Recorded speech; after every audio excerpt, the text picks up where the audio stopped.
ଆଜିକାଲିର ଡିଜିଟାଲ ଦୁନିଆରେ ନିଜର କଷ୍ଟ ଉପାର୍ଜିତ ଟଙ୍କାକୁ ସୁରକ୍ଷିତ ରଖିବା ଗୋଟେ ବଡ଼ ଚ୍ୟାଲେଞ୍ଜ।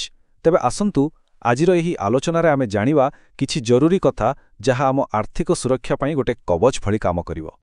ଦେଖନ୍ତୁ ଗୋଟେ ପଟେ ଅନଲାଇନ୍ ବ୍ୟାଙ୍କିଂ ଇ-ୱାଲେଟ୍ ଆମ କାମକୁ କେତେ ସହଜ କରିଦେଇଛେ, ଠିକ୍? ହେଲେ ଏହାର ଆର ପଟେ ବି ଅଛି ବିପଦ। ସାଇବର ଚୋରମାନେ ସବୁବେଳେ ସୁଯୋଗ ଖୋଜୁଛନ୍ତି। ତେଣୁ ଏହି ସୁବିଧା ଓ ବିପଦ ଭିତରେ ଗୋଟେ ବାଲାନ୍ସ ରଖିବାଟା ହିଁ ସବୁଠୁ ବଡ଼ କଥା। ଆଚ୍ଛା, ତେବେ ଆଜି ଆମେ କ'ଣ ସବୁ କଥା ହେବା? ଆମେ ମୋଟ 6ଟା ପଏଣ୍ଟ ଉପରେ ଆଲୋଚନା କରିବା। ପ୍ରଥମେ ସବୁଠୁ ଗୁରୁତ୍ୱପୂର୍ଣ୍ଣ ଗୋଲ୍ଡେନ୍ ରୁଲ୍ କ'ଣ? ତାପରେ ଆମ ଡିଜିଟାଲ ଦୁନିଆ ପାଇଁ କେମିତି ଗୋଟେ ମଜବୁତ ଦୁର୍ଗ ତିଆରି କରିବା। ଏହାପରେ ବାହାର ଦୁନିଆରେ କାର୍ଡ ବ୍ୟବହାର ବେଳେ କ'ଣ କରିବା ଉଚିତ, ଆଉ ଠକମାନଙ୍କ ଚାଲ କେମିତି ଚିହ୍ନିବା, ଆଉ ଶେଷରେ ଯଦି କିଛି ଭୁଲ ହୋଇଯାଏ ତେବେ କେଉଁଠି ରିପୋର୍ଟ କରିବା, ସବୁକିଛି ଅଛି ଏଥିରେ। ହଉ, ତାହେଲେ ଚାଲନ୍ତୁ ଆରମ୍ଭ କରିବା ସବୁଠୁ ମୂଳ କଥାରୁ, ସବୁଠୁ ଗୁରୁତ୍ୱପୂର୍ଣ୍ଣ ନିୟମରୁ। ମନେ ରଖନ୍ତୁ, ଆମର ପୂରା ସୁରକ୍ଷା ବ୍ୟବସ୍ଥାର ଏଇଟା ହେଉଛି ମୂଳଦୁଆ। ଏମିତି କଲ୍ କେବେ ଆସିଛି କି, ମହାଶୟ ଆମେ ବ୍ୟାଙ୍କରୁ କହୁଛୁ ଆପଣଙ୍କ ଆକାଉଣ୍ଟ ଡିଟେଲ୍ସ ଟିକେ ଦେବେ କି? ହଁ, ଶୁଣିଲା ଭଳି ଲାଗୁଛି ନା? ଠକମାନେ ଠିକ୍ ଏମିତି ହିଁ ନିଜକୁ ବ୍ୟାଙ୍କବାଲା କହି ଲୋକଙ୍କୁ ଫସେଇବାକୁ ଚେଷ୍ଟା କରନ୍ତି। ତେବେ ପ୍ରଶ୍ନ ଉଠୁଛି, ଯଦି କେହି ଏମିତି କିଛି ପଚାରେ ତେବେ ତାର ଜବାବ କ'ଣ ହେବା ଦରକାର? ସବୁବେଳେ ଜବାବ ଗୋଟିଏ, ଆଉ ସବୁବେଳେ ପାଇଁ ସେଇ ଗୋଟିଏ ହିଁ ରହିବ, କେବେ ବି ନୁହେଁ। ବାସ୍, କଥା ସେଇଠି ସରିଲା। ଏହିଟା ହେଉଛି ସୁବର୍ଣ୍ଣ ନିୟମ। ଯେତେ ଯାହା ହେଇଗଲେ ବି ନିଜର ଗୋପନୀୟ ତଥ୍ୟ କାହା ସହ ସେୟାର କରିବାର ନାହିଁ। ଆଉ ଏଇ ଗୋପନୀୟ ତଥ୍ୟ ମାନେ କ'ଣ? ଦେଖନ୍ତୁ, ଆପଣଙ୍କ ଫୋନ୍କୁ ଆସୁଥିବା OTP, ଆପଣଙ୍କ ATM କିମ୍ବା ଫୋନ୍ ବ୍ୟାଙ୍କିଂ ପିନ୍, କାର୍ଡ ପଛରେ ଥିବା ସେହି 3 ଅଙ୍କିଆ CVV number, net banking password ଆଉ କାର୍ଡର ଏକ୍ସପାୟରି ଡେଟ୍। ମନେ ରଖନ୍ତୁ, ଏସବୁ ହେଉଛି ଆପଣଙ୍କ ଡିଜିଟାଲ ଟ୍ରେଜେରୀର ଚାବି। କୌଣସି ବି ପ୍ରକୃତ ବ୍ୟାଙ୍କ କର୍ମଚାରୀ ଏସବୁ କେବେ ବି ମାଗିବେ ନାହିଁ। ଠିକ୍ ଅଛି, ତାହେଲେ ସୁବର୍ଣ୍ଣ ନିୟମ ତ ଜାଣିଗଲେ। ଏବେ ଚାଲନ୍ତୁ ଦେଖିବା ଆମର ଡିଜିଟାଲ ଦୁନିଆ ପାଇଁ କେମିତି ଗୋଟେ ମଜବୁତ ଦୁର୍ଗ ତିଆରି କରିହେବ, ଯାହା ଆମର ପ୍ରଥମ ସୁରକ୍ଷା କବଚ ଭଳି କାମ କରିବ। ଆଉ ଏଇ ଦୁର୍ଗର ସବୁଠୁ ବଡ଼ ପାଚେରୀ ହେଉଛି ଗୋଟେ ଭଲ ଶକ୍ତ ପାସୱାର୍ଡ। 3ଟା ସରଳ କଥା ମନେ ରଖନ୍ତୁ। ପ୍ରଥମତଃ, ପାସୱାର୍ଡରେ ସବୁକିଛି ମିଶାନ୍ତୁ, ବଡ଼ ଅକ୍ଷର, ଛୋଟ ଅକ୍ଷର, ନମ୍ବର ଆଉ କିଛି ସ୍ପେଶାଲ ଚିହ୍ନ।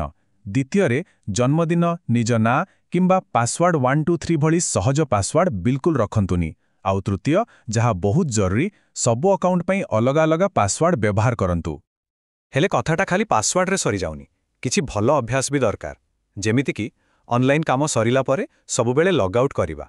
ରେଲୱେ ଷ୍ଟେସନ କିମ୍ବା କାଫେର ମାଗଣା ୱାଇଫାଇରେ ଭୁଲରେ ବି କୌଣସି ବ୍ୟାଙ୍କିଂ କାମ କରନ୍ତିନି। ଆଉ ହଁ, ବେଳେବେଳେ ନିଜର ବ୍ରାଉଜିଂ ଡାଟା ଡିଲିଟ୍ କରିବା ବି ଗୋଟେ ଭଲ ଅଭ୍ୟାସ। ଆଉ ଗୋଟେ ବହୁତ ସହଜ କିନ୍ତୁ ଜରୁରୀ କଥା, କୌଣସି ବି ୱେବସାଇଟ୍ରେ ଟଙ୍କା ପଇସା କାରବାର କରିବା ଆଗରୁ ଉପରେ ଆଡ୍ରେସ୍ ବାରକୁ ଦେଖନ୍ତୁ। ସେଠି ୱେବସାଇଟ୍ ଆଡ୍ରେସ୍ HTTPSରୁ ଆରମ୍ଭ ହେବା ଦରକାର, ଆଉ ତା ପାଖରେ ଗୋଟେ ତାଲା ଚିହ୍ନ ଥିବା ଦରକାର। ଏଇ ଦୁଇଟା ଜିନିଷର ଅର୍ଥ ହେଉଛି ୱେବସାଇଟ୍ଟି ସୁରକ୍ଷିତ। ଟିକେ ଆଡଭାନ୍ସଡ୍ ସୁରକ୍ଷା ପାଇଁ ଆଉ କିଛି କଥା, ନିଜ ମୋବାଇଲ ଆଉ କମ୍ପ୍ୟୁଟରର ସଫ୍ଟୱେୟାରକୁ ସବୁବେଳେ ଅପଡେଟ୍ ରଖନ୍ତୁ, କାରଣ କମ୍ପାନୀମାନେ ଏହି ଅପଡେଟ୍ ଜରିଆରେ ସୁରକ୍ଷା ଖୁଣ୍ଟକୁ ବନ୍ଦ କରନ୍ତି। ଗୋଟେ ଭଲ ଆଣ୍ଟିଭାଇରସ୍ ନିଶ୍ଚୟ ବ୍ୟବହାର କରନ୍ତୁ, ଆଉ କେବଳ ପ୍ଲେ ଷ୍ଟୋର କିମ୍ବା ଆପ୍ ଷ୍ଟୋର ଭଳି ଅଫିସିଆଲ ଜାଗାରୁ ହିଁ ଆପ୍ ଡାଉନଲୋଡ୍ କରନ୍ତୁ। ହଉ, ତେବେ ଡିଜିଟାଲ ଦୁର୍ଗ କଥା ତ ବହୁତ ହେଲା। ଏବେ ଆସନ୍ତୁ ବାସ୍ତବ ଦୁନିଆକୁ। ଯେତେବେଳେ ଆମେ ATMକୁ ଯାଉଛେ କିମ୍ବା କୌଣସି ଦୋକାନରେ କାର୍ଡରେ ପେମେଣ୍ଟ କରୁଛେ, ସେତେବେଳେ ଆମକୁ କେଉଁ କଥା ଉପରେ ଧ୍ୟାନ ଦେବାକୁ ପଡ଼ିବ? 2ଟା ଜାଗାରେ 2 ପ୍ରକାର ସାବଧାନତା ଦରକାର। ଯେତେବେଳେ ATMରେ ପିନ୍ ଦେଉଛନ୍ତି, ନିଜର ଅନ୍ୟ ହାତରେ କି-ପ୍ୟାଡ୍କୁ ଢାଙ୍କି ରଖନ୍ତୁ, ଯେମିତି ପଛରେ ଥିବା ଲୋକ କିମ୍ବା କ୍ୟାମେରା ଦେଖିପାରିବ ନାହିଁ। ଆଉ ଦୋକାନରେ ସବୁବେଳେ ନିଶ୍ଚିତ କରନ୍ତୁ ଯେ ଆପଣଙ୍କର କାର୍ଡ ଆପଣଙ୍କ ଆଖି ସାମ୍ନାରେ ହିଁ ସ୍ୱାଇପ୍ ହେଉଛି। କାର୍ଡକୁ କେବେ ବି ଦୋକାନୀକୁ ଦେଇ ଭିତରକୁ ପଠାନ୍ତୁ ନାହିଁ। ଆଚ୍ଛା, ଯେତେବେଳେ ଘରକୁ ଗୋଟେ ନୂଆ କାର୍ଡ ଆସେ, ସେତେବେଳେ କ'ଣ କରିବା? 3ଟା ଜିନିଷ। ପ୍ରଥମେ, ଲଫାଫାଟା ଭଲ ଭାବେ ବନ୍ଦ ଅଛି ନା ନାହିଁ ଦେଖନ୍ତୁ। ଦ୍ୱିତୀୟରେ, କାର୍ଡ ପାଇବା ମାତ୍ରେ ତୁରନ୍ତ ତାର ଡିଫଲ୍ଟ ପିନ୍ ବଦଳାଇ ଦିଅନ୍ତୁ। ଆଉ ତୃତୀୟରେ, ଯଦି ବିଦେଶ ଯିବାର ନାହିଁ ତେବେ ଇଣ୍ଟରନ୍ୟାସନାଲ ଟ୍ରାଞ୍ଜାକ୍ସନ ଅପସନକୁ ବନ୍ଦ କରି ରଖିବା ବୁଦ୍ଧିମାନର କାମ।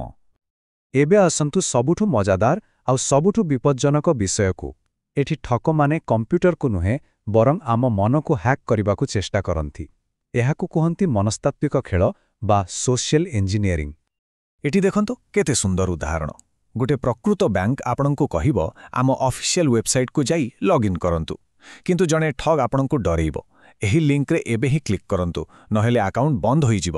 ମନେ ରଖନ୍ତୁ, ଯେଉଁଠି ଡର କିମ୍ବା ତରବର ଦେଖାଇବାର ଚେଷ୍ଟା ହେଉଛି, ସେଠି ନିଶ୍ଚୟ କିଛି ଗଡ଼ବଡ଼ ଅଛି।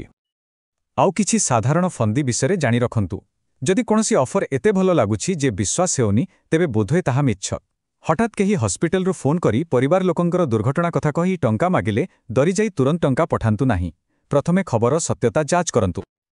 ହେଲେ ଏତେ ସାବଧାନତା ପରେ ବି ଯଦି କେବେ କିଛି ଭୁଲ ହୋଇଯାଏ, ଯଦି କେହି ଠକେଇର ଶିକାର ହୁଅନ୍ତି, ତେବେ କ'ଣ କରିବା, କେଉଁଠି ସାହାଯ୍ୟ ମାଗିବା, ଏହା ଜାଣିବା ବହୁତ ଜରୁରୀ। ଏଥିପାଇଁ ଭାରତ ସରକାରଙ୍କର ଏକ ବ୍ୟବସ୍ଥା ଅଛି, ଯାହାର ନାଁ ହେଉଛି national cyber crime reporting portal. ଏହା ଏକ ଅନଲାଇନ୍ ପ୍ଲାଟଫର୍ମ ଯେଉଁଠି ଯେକୌଣସି ପ୍ରକାର ସାଇବର ଠକେଇ ବିଷୟରେ ଅଭିଯୋଗ କରାଯାଇପାରିବ। ଏହି ୱେବସାଇଟ୍ ଆଉ ଟ୍ୱିଟର ହ୍ୟାଣ୍ଡେଲକୁ ଦୟାକରି ମନେ ରଖନ୍ତୁ କିମ୍ବା କେଉଁଠି ଲେଖି ରଖନ୍ତୁ। ୱେବସାଇଟ୍ ହେଉଛି www.cybercrime.gov.in ଆଉ ଟ୍ୱିଟରରେ ସେମାନେ @cyberdost ନାଁରେ ସଚେତନତା ସୃଷ୍ଟି କରନ୍ତି। ଯଦି କେବେ ବି ଆର୍ଥିକ ଠକେଇ ହୁଏ, ଟିକେ ବି ଡେରି ନ କରି ଏଠାରେ ରିପୋର୍ଟ କରନ୍ତୁ।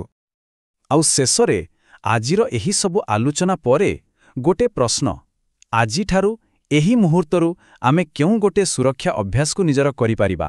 Thanks for watching Odia Stock Pathasala. Don't forget to like, share and subscribe. Your journey to financial freedom starts here.